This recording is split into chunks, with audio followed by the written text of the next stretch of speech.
Texas Tech announced a major milestone yesterday. We have all the details coming up. Students took aim and battled it out at the sub last week. Reporter Laura Duclos has a look at the Tabs laser battle next. And an actor famous for his character's hair, good looks, and love of Elvis is making his way to Lubbock for a very fun event. Find out how you can get a ticket and have mercy. This is the MCTV Weekday Update. Welcome to the Wednesday edition of the MCTV Weekday Update. I'm Carly Banks. And I'm Becca Chance. Yesterday afternoon, Texas Tech administrations made a huge announcement regarding the designation the university has worked for over the last 10 years, one that will raise Tech standings among the universities nationwide. That's right, Becca. Tech is now listed as a Tier 1 university by the Carnegie Classification of Institutions of Higher Education. The designation makes Tech one of only 81 other public universities listed in Carnegie's top tier. The initial announcement came yesterday in the form of a congratulatory email to Tech faculty, staff, students, and alumni from interim president John Oberman. In the letter, Oberman said, "This was not achieved overnight. It marks the culmination of years of dedication to research, teaching, and learning by our administration, faculty, staff, and students. This milestone is significant for Texas Tech and its community and should be a source of pride for all of us." Yesterday's announcement by Tech wasn't the only one in the state. The University of North Texas, UT Arlington, and UT Dallas were also given the Carnegie Tier 1 designation. The 4 schools added yesterday joined 4 other universities that were previously designated Tier 1: UT Austin, Texas A&M, University of Houston, and Rice University. Texas Tech's road to Tier 1 designation has been a long one. The university started its primary push towards the prestigious status almost 10 years ago. The concept of Tier 1 has been talked about for years, but the first major push began in 2008 after the President Guy Bailey took office. Bailey and then Chancellor Kent Hance outlined the university's priorities during the fall faculty meeting. One of those priorities included making moves towards Tier 1 status. In 2009, the Texas legislature passed House Bill 51, which established funding for the state's public universities to be used to reward research performance. The bill also identified several emerging research universities, including Texas Tech. In May of 2012, Texas Tech was the first university to access the state's National Research University Fund after achieving multiple research and academic goals set forth by Bailey, Hance, and other Tech administrators. The funding was a huge step towards designation as a Tier 1 institution. In February of 2013, Tech reached another huge milestone with the announcement that the university had reached $1 billion for the Vision and Tradition campaign. The campaign was started in the fall of 2010 and is the largest fundraising effort in the history of the university. The money raised during the campaign is being used to improve research facilities across campus.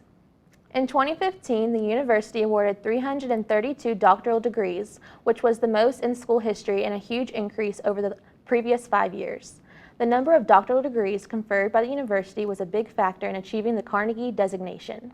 And then yesterday, just over 7 years after the university's initial push, Texas Tech received word that we are now a Carnegie Tier 1 university. Although yesterday's announcement is huge for Tech, the university still has one more hurdle before being considered a formal Tier 1 university. To be considered an official Tier 1 school, Texas Tech needs an invitation from the Association of American Universities. The AAU is a group of 62 public and private universities who are considered the top research schools in the nation. The AAU is an invitation-only nonprofit organization. Member schools must meet certain criteria before being considered. Tech's recent push towards Tier 1 status includes goals patterned after existing AAU universities, with the hope of future inclusion. Currently, the state of Texas has 3 universities that can claim AAU member status: UT Austin, Texas A&M, and Rice University. Along with Tech, at least 4 other Texas schools are seeking AAU membership, and dozens more across the country are also hoping to be included one day. However, the AAU is not quick to offer invitations. Since 2000, only 4 universities have been invited to join the exclusive association, including Texas A&M in 2001. The only other Texas school added in the last 25 years was Rice in 1985. Although Tier 1 was the big news yesterday, the other big story around campus is the beginning of the spring semester. Students are back on campus, going to class, and getting into their daily routines. But not everything on campus is lectures and homework. There's always fun to be had, courtesy of the Tech Activities Board. Reporter Laura Duclos shows us how TAB kicked off the new year with guns, inflatables, and lasers. Run around and shoot everything. That always works. Last Thursday, the Sub-Matador Room was transformed into a war zone. TAB hosted the 6-on-6 laser battle inside of an inflatable battlefield. It's not completely dark, but it's kind of dark. So you go in there and you're on your teams, and I guess having teams is more competitive and makes it more exciting.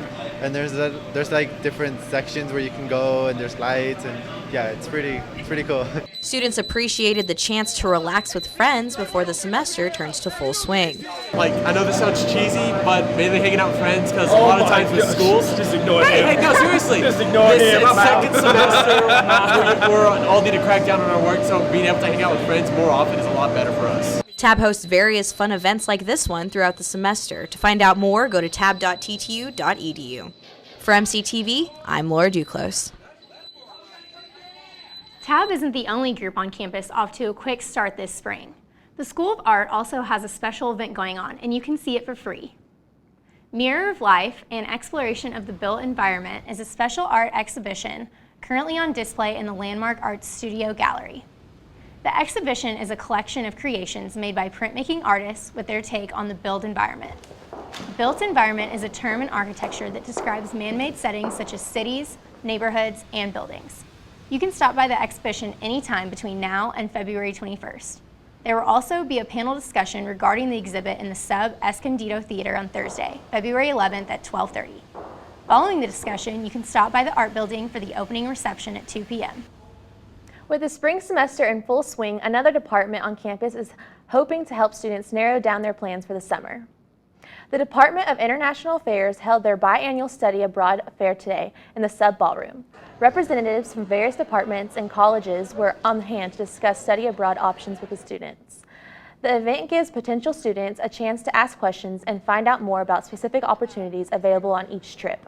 It's really important to study abroad to get a kind of an internationalization towards your degree. It can be really hard to stay in one place and really have a world view. So studying abroad helps communication skills. It helps you see the world in a different light. So we have a lot of different providers from all over the country and all around the world representing their programs. We have a lot of faculty from Texas Tech representing their programs as well to take students abroad. We also have a lot of campus resources representing themselves, like financial aid, scholarships, stuff like that. Today's fair is already over, but if you missed it, you can always get more information by visiting the TTU Study Abroad website, studyabroad.ttu.edu. We've mentioned spring several times during the newscast today, but that's hardly the description I would give to our weather today. Temperatures fell last night, and we're still only a little above freezing at this point. Yeah, Becca, it's obvious winter is still sticking around for now.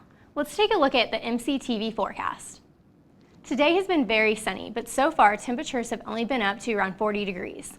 Tonight will still be cold, but tomorrow should be a bit warmer with a high of 55 degrees. The 50s should continue through Friday, but make sure to bundle up after dark. Lows through the rest of the week will stay below freezing. Saturday looks to be another sunny day, and highs should return to the low 60s, making for a nice afternoon. Looking ahead, the warmer weather will continue on Sunday, but winds may keep things a little cool. Gusts are predicted to be up to 40 miles per hour until evening, and that will create wind chill in the 50s. Early next week, temperatures will stick around the 50s and 60s, but overnight lows will continue to be cool with temperatures at or below freezing. The good news is we could be seeing 70-degree weather by midweek. So Carly, were you a fan of the TV show Full House growing up? Are you kidding me? I grew up watching reruns nearly every day. I'm guessing you didn't watch the show much? Cut it out. Of course I watched the show, and now there's a chance to see one of the biggest Full House stars in person, reunited with one of his favorite bands. John Stamos will be in Lubbock on March 7th to join the Beach Boys for a very special show at the Citibank Coliseum. The Beach Boys will be receiving the West Texas Honors Lifetime Achievement Award during the show, and Stamos will be there to help congratulate the band. Stamos, better known as Uncle Jesse, is a big fan of the Beach Boys and even performed with them while taping Full House. Tickets can be purchased before the show at selectaseatlubbock.com. Pre-show prices range from $31 to $61, and if tickets remain, prices on the day of concert will start at $40. But you better act fast, since news of the Full House and current grandfather's star parents was only announced last night. So Becca, what was your favorite part of Full House? Definitely Mary-Kate and Ashley. That was probably mine too. Well, that's it for today's edition of the MCTV Weekday Update. Thanks so much for joining us, and be sure to check out ttuhub.net every day for more news. We'll see you next week.